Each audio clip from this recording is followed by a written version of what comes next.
With me this evening, I have Dr. Anthony Isenalumhe. Dr. Isenalumhe, welcome. Thank you.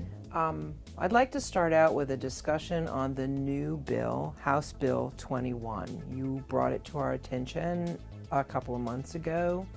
Can you elaborate? It's basically focused on the treatment and drug prescription for acute pain.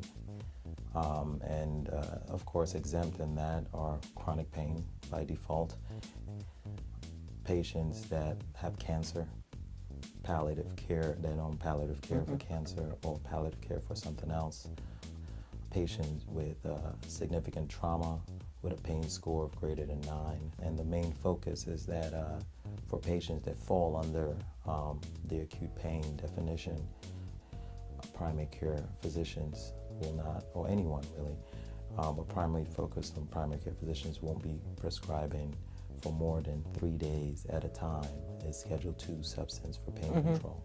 For physicians that feel it medically necessary to prescribe greater than 3 days, meaning prescribing up to 7 days, which is the allowed, they have to define the medical necessity as an exemption.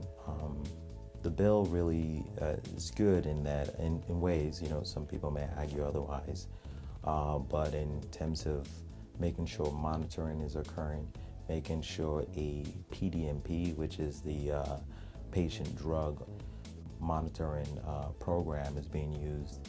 In this state, we have eForce, which physicians can sign up for. It's very informative. Basically gives the physician an idea of who else had prescribed a medication, a controlled substance for this individual, where they are located, the amount that has been prescribed. And this is very good because you should have some degree of an opioid agreement with that patient when you do prescribe. And within that opioid agreement is that there should be only one prescriber. So you get a sense of if it's someone with a high risk that is just shopping around looking for doctors, trying to get medications, that PDMP will alert you to that, the eForce.